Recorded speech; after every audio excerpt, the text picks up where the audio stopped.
Good morning, brave adventurers, and welcome back to the quest. I am AmalgamAsh, and this is one of the quests submitted to the 2023 HeroQuest Quest Jam. This is one of the quests submitted to the 2023. This is one of the quests submitted to the 2023 HeroQuest Quest Jam. Be advised that there will be spoilers for the quest in this video. And now onward, brave heroes. The Caves of Shayde by Werebear writes, the famed treasure hunter, Wilhelm the Wily, set out to search for the Wand of Rejuvenation in the nearby caves, guided by old Edgar, a local sage who believed he knew its hiding place. That was 2 weeks ago and they have not returned. I have heard rumors that an evil sorceress, Shayde, is also searching for the wand. You must find it before she does and discover the fate of Wilhelm and Edgar. I set up this quest completely beforehand. It's not something I'll do every time. I really wanted to do it with this one though, because I actually really enjoyed the map and the feel of how this looked like it was intended to be played out. It was also simple enough to do in a short amount of time. There are a lot of things I really like about this quest. For one, the heroes start from the edge of the board through the opening of the cave, rather than on a staircase. It features a hefty amount of goblins, which are one of my favorite monsters of HeroQuest. There are many paths through this dungeon, and yet it doesn't quite feel like it takes forever to do. This room is hilarious and disgusting. The quest notes call this the Privy. The smell in here is horrendous. The pit traps are filthy long drops being used by the startled goblins.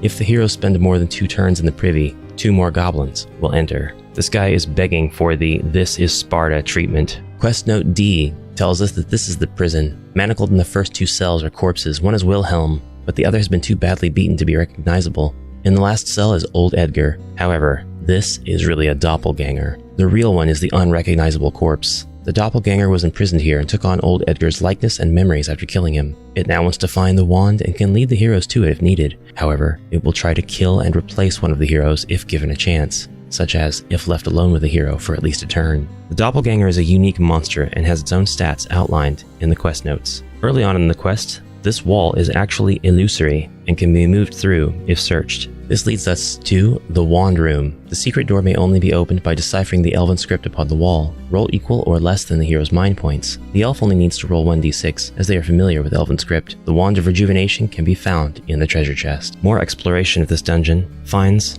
a journal open on the writing desk and Shayde's study. There were a lot of things I really enjoyed about this quest. One, it's simple, it's easy to set up, and it's not too challenging to get through. It's perfect for a beginning party of adventurers. The mechanics introduced here are really great. They're easy to understand and adapt to on the fly to make changes if needed. I really like that there's not 1 but 2 unique enemies here, and there was plenty of room in the quest notes to allow all of the room that they needed to really serve their purpose.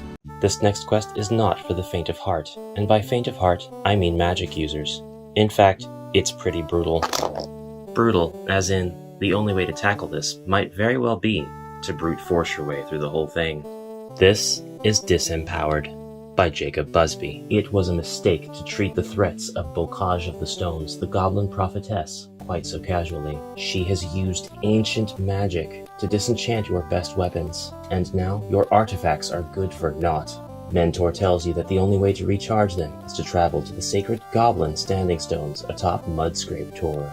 But to reach the top, Mentor warns you, you must destroy Bocage's guardian, Garax. The statue is impervious to all attacks, but it can be melted with a potion of universal solvent. According to Mentor, the necessary ingredients, bat wings, acid, and the bones of a saint can all be found in the caves at the bottom of the Tor. For this quest, the hero's artifacts have been disempowered and are all utterly useless, even as normal items. The heroes will need to fall back on their non-magical weapons and armor. Heroes with no viable weapons can strip a tree branch to use as a cudgel for their base attack dice. So I suppose this is something that you must tell your players, Zargon. It's not written in the quest notes to do so. When you are first looking at this map, it may be quite difficult to figure out how the heroes are supposed to move around. After all, there are all of these blocks in the way. These are not normal blocks. In fact, the blocks around the bottom left quadrant and the bottom right quadrant of the map are controlled by Bocage and her dancers. At the start of your turn, roll a dice. Each block should be moved that many squares around the quarter in the direction indicated. Heroes and other figures will be pushed by the block. Count the number of squares that hero is pushed, and then make an attack against the pushed figure equal to the number of pushed spaces. The target may defend normally. This doesn't say that the monsters are immune. In fact, there's no mention of the monsters being protected from this and no mention of this mechanic being a trap. So, I would actually consider this to be a threat to the monsters as well. When you make your block movement roll at the beginning of Zargon's turn, that's every block. Every block will move that number of spaces, as long as that block is already around the quadrant. This means that the blocks can block off doors. But there are treasure chests. How are we going to get to the treasure chests? You're just going to have to plan your moves accordingly and make sure you stay well ahead of the blocks, all the way up to the beginning of the next block if possible. This unusual mechanic has sort of a benefit to it. You can look at the board and know if you've already moved the blocks or moved all of them at the same time, just by seeing if the two quadrants are sort of mirror images of each other in terms of the route that the blocks take around them. If you see that this block moved, you'll know that you needed to also move this one. Finally, I made it to a chest. Certainly one of the 3 ingredients is in here. Nope. The chests are actually small statuettes of Gorka Morka. They spew forth acid at all heroes in their line of sight. Any heroic figures within line of sight of the statuette at the start of Zargon's turn suffer a 2 dice acid attack. They cannot be opened or passed through. This quest is going to be tough enough for the brute forcers without magic users involved, and there are a ton of hidden doors and traps to be wary of. This will teach you not to take goblins lightly. Thank you, Jacob Busby, for this awesome quest. Oi be Cornelius, Dragon Realtor. If you're looking for a dungeon, look no further. This dungeon is the perfect lair for any necromancer looking to make their way in the world of chaos. Dread? Do you read? Dreed. Perfect for dreed sorcerers. Puny heroes coming in to invade. You've not seen the likes of this dungeon. For a mere 35,000 rubles, with its spacious rooms, perfect for greenskins of all sizes and temperaments. The perfect dungeon for scaring off any pesky groups of heroes that might be sent by the Empire to thwart your evil deeds. Lots of table, a copious amount of weapons rack. Rooms that are accessible by secret doors don't add on to the square footage, saving you money. And I know a thing or two about appreciating saving money. I'm a dragon. With our low interest rates, you won't even mind the smell out of the crypt. This beautiful dungeon, which can be a fixer-upper for the seriously ambitious necromancer, features a skeleton library. Call Cornelius today and free me from the shackles of video presentations. Domain of the Necromancer by Jason Benson. It is said that Grennick, the Necromancer, uses his magic to command a host of dark minions to guard his ritual chambers. While his orcs and goblins have been seen raiding for treasure and magic, it is well known that the undead also heed his will. That's it for the quest introduction, and I love that it's just short and simple. It gets right to the point. It's time to take our ragtag band of heroes. You know what? Normally that would be an editing nightmare. I'm just going to leave it in. Enjoy. And storm this silly keep and all of its undead, knocking some literal skulls around. What do you two think you're doing? Are you just going to ambush the next person that walks through here? You're just going to fire your arrows right at them? You're going to hit each other, you know. While this quest does perfectly fit into the Jam's rules, there is an additional quest note just to make it more accessible to those who don't have the Mage of the Mirror expansion that features the elf archers. It says to replace them with the Dread Warriors if you don't have them. That's a really nice touch. I appreciate that. There is actually a lot more to this quest, but I won't spoil how to get there.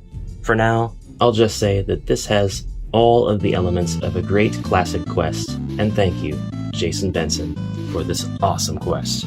Grak-Thar's Magical Lair by David Weishman. We have learned Grak-Thar, son of the orc warlock Grak, whom you dispatched on your 6th quest, has also become a full orc warlock. His father's death motivated Grak-Thar to become the most feared orc warlock ever. His band of orcs and goblins traveled to the abandoned mines of Baelorn in search of veins of amethyst and amber. We do not know why Grak-Thar sought out these gems. There is a bounty of 400 gold coins on Grak-Thar's head. Tread carefully, for we do not know how powerful Grak-Thar has become, and it is rumored there is only one way in and out of his lair. So it's difficult to get this from looking at the quest itself, but once you have everything laid out, or once actually you are building things out as Zargon for your heroes, this quest actually becomes quite sweeping. From the dramatic double door entry to the double stairs up corridor into what is considered one entire open foyer area, my heroes weren't quite sure what to make of it and did narrowly avoid the pit trap. Come on, you don't enter into a room this big without searching for traps, right? The quest book recommends that you start this quest with a party of seasoned adventurers, but honestly, I think you could mix it in with the early quests quite easily. There's nothing but greenskins here. Greenskins as far as the eye can see. Now this does have a few unique features despite just having a bunch of cannon fodder orcs. The orcs marked with an A in the quest book don't actually get removed from the board, and that's sure to be a bad sign for any of your heroes who slay the orcs and then see that you're just leaving them on the board. I love this winding staircase going up the side of the board. I really like the sense of height that evokes. And more greenskins. Just greenskins everywhere. Zool care not for greenskins. Alright, starting to get really worried. Why am I not allowed to take these orcs off of the board? We finally find Grak-Thar, and despite rumors to the contrary, he actually doesn't seem too green around the gills, if you know what I mean. Dealing the killing blow to Grak-Thar reveals what I feared all along. All of the orcs get back up. They can move half their speed, and you can be sure that they'll slowly shamble towards our heroes. One interesting thing about this quest is that it allows you to search for secret doors while you are still in a room with monsters, and that's probably because of this end quest scenario where all of the orcs get back up. That way you can plan a route around them and leave. However, my heroes are not cowards, and we did not take advantage of this situation.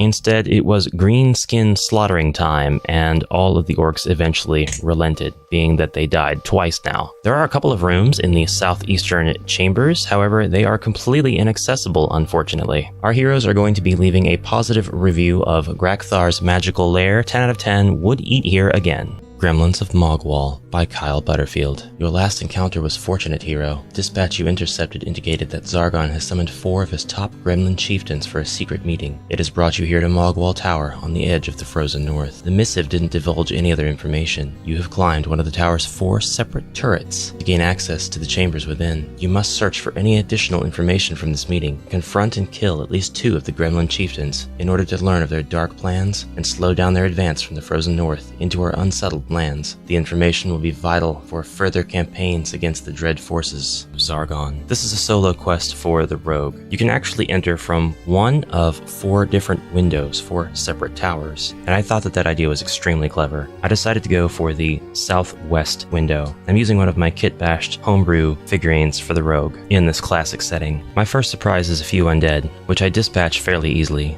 They're slow, and you can use the rogue's throwing dagger ability to kite them. Because my routine typically goes search for traps, search for secret doors, I found the secret door in this room quite quickly, and was surprised to find that it led me to one of the 4 gremlin chieftains. I love the idea of the chieftains actually being used for this purpose, the gremlins that is. Too often, I just think of them as kind of throwaway villains to be used only very situationally for like ice dungeons and the like, but this quest really forced me to think of them as more like mini-bosses or enemies that I could use in different ways.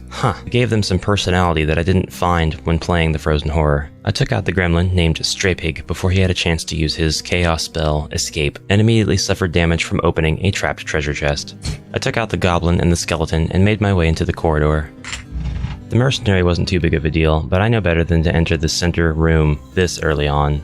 Despite this being a solo quest for the rogue, which is already a big win in my book, I was surprised to learn that you could rescue a dwarf who would then join your team if you found this little room. The only problem is, you've got to face off against a chaos warrior and a zombie to get there. Slow zombie, not such a big deal. Chaos warrior, however, shrugs off my rogue's daggers like they're butter knives. Eventually, I make it through that mess, and with a dwarf in tow, I enter the center room. I was actually saddened to find a chaos sorcerer in here, as the chaos sorcerer does not have stats outlined in the quest book, and there is no such monster card for the sorcerer, so I gave him 1 body point and he went down without too much of a fight at all. Now if you can manage to get this far and find a second goblin chieftain, all you have to do is escape back to the window to win the quest. But there are 3 other entry points. that you can actually begin the quest from, and you can access the entirety of the quest from all of the entry points. Because of that, the quest is a big win in my book. It provides a lot of replay value, but I won't spoil the remainder of this quest. Instead, I'm going to leave off here. Thank you very much, Kyle Butterfield, for this awesome quest. Heroes, if you're looking for a light-hearted quest, perhaps for the youngsters, that involves a little bit of roleplay and a friendly skeleton, look no further than Hoss, the Unsatisfied Skeleton, by 8 Pancakes for Lunch. 2 desperate heroes enter a dungeon that reeks of death in hope of finding some treasure to pay for their overdue rent. The quest notes tell us that there is a skeleton sitting at a table. He gestures the heroes to sit with him. You have 2 options: talk to the skeleton or attack the skeleton. Now, this quest does have a little bit of replay value in that the context of the rest of this short quest really changes depending on whether you choose to help or fight the skeleton. I really hope you guys will choose to help the skeleton, however, because if you do, the skeleton will thank the heroes for joining him and introduces himself as Hoss. Hoss tells you about his past life as an adventurer and how much he misses the old days. He wants to have a feast and one last fight to celebrate his life and finally die with honor, but Hoss needs the heroes to collect the food he has stored in 3 different hiding spots throughout the dungeon to prepare the meal. Now, the additional undead denizens of the dungeon aren't as friendly, but that's okay. Just put them 6 feet back underground and continue your progress.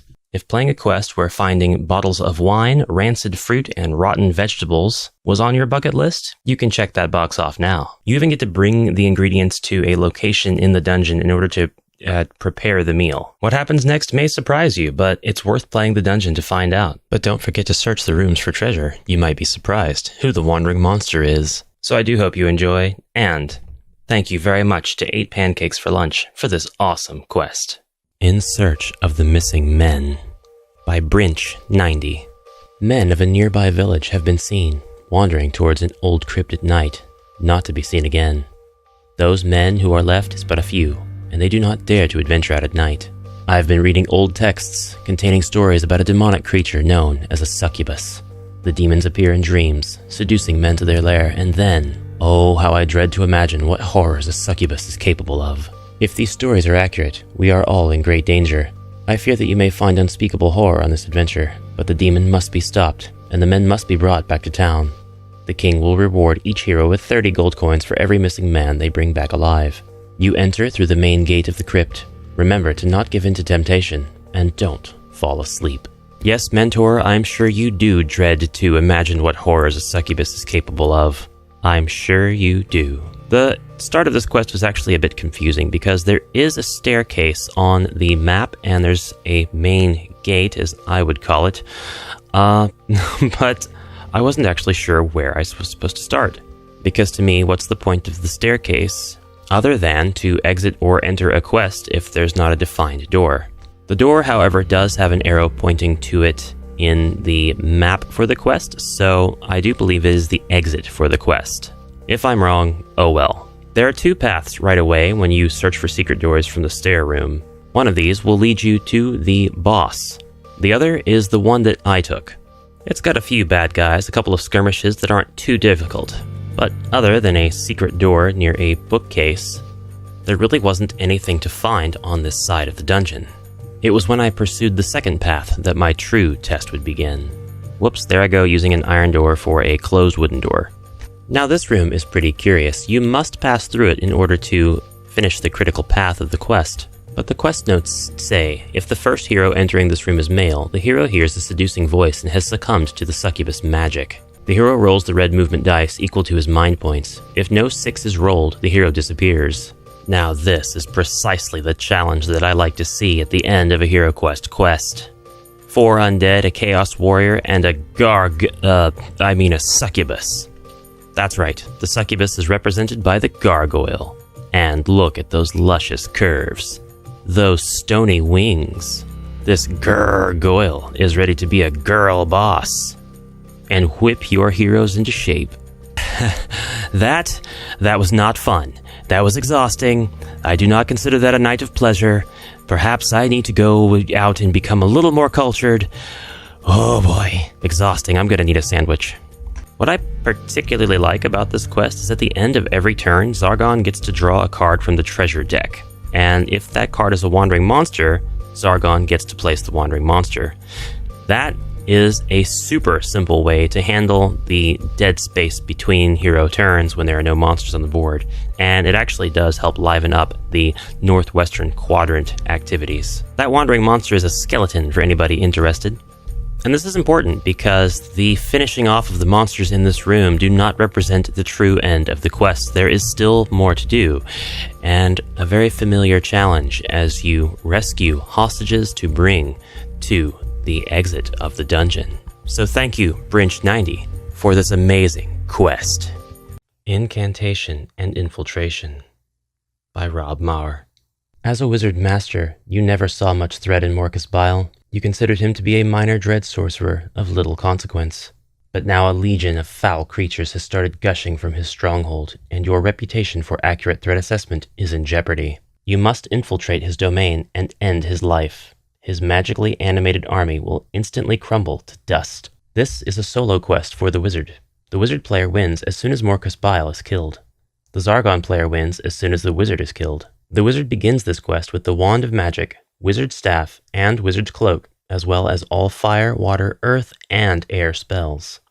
The wizard also has a command spell, which may only be used once. It may cast on any monster with 0 mind points that the wizard can see. This monster then becomes a hero character, controlled by the wizard player. All usual hero rules apply, except that this monster moves up to the number of squares printed on its monster card, rather than rolling red dice.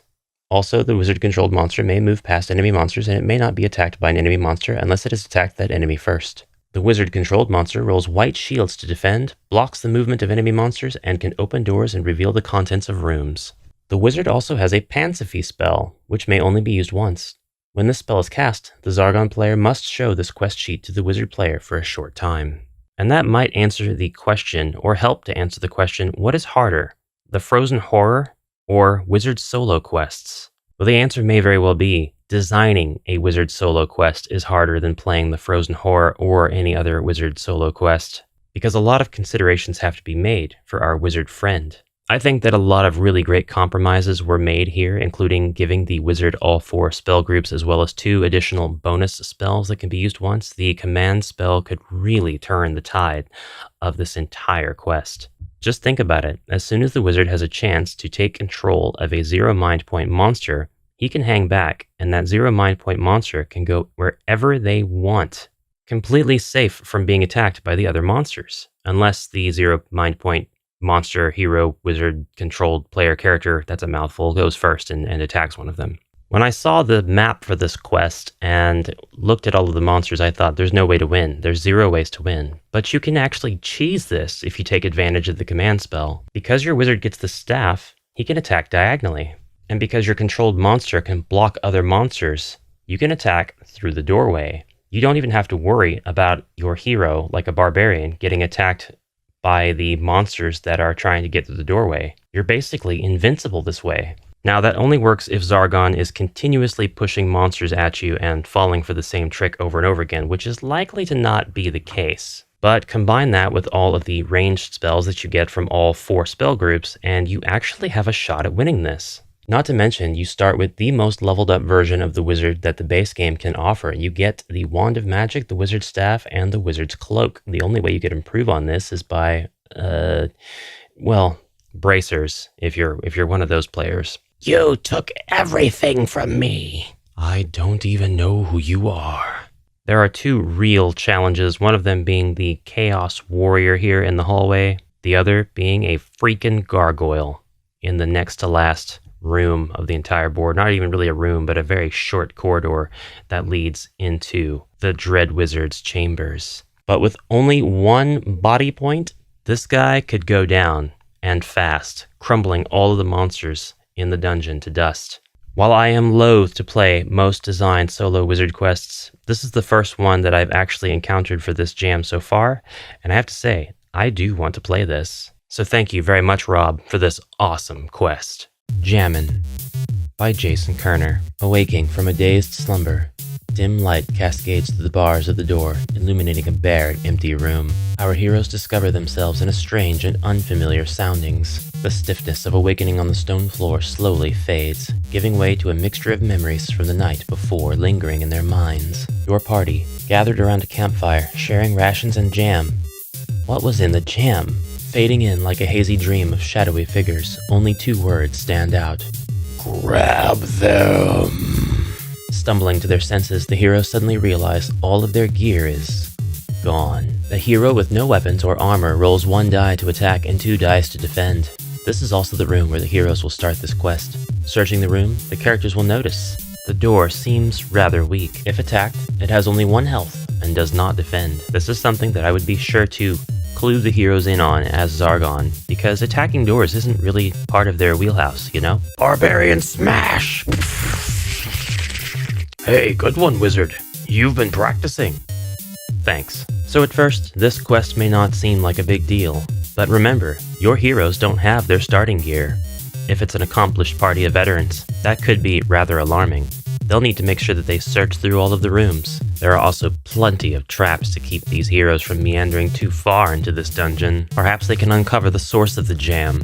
Perhaps they can encounter a new enemy. It's one of those quests that I feel kind of highlights the importance of the magic users, even if they can't have a lot of equipment. By default, they're pretty weak with their 1 attack die and 2 defense dice, right? So this really highlights the utility of the spells. Hashtag the wizard is not useless, damn it. There aren't a ton of monsters in this quest. I think there's a suitable amount, but it leaves you with a lot of open space and free time. So what do you do in that free time? You search for treasure. Wandering monster. Ah, you found a dread jam warrior. Well, I'll leave it to you to check out the quest notes and see what exactly that means. But for now, best of luck. Thank you, Jason Kerner, for this awesome jam-filled quest.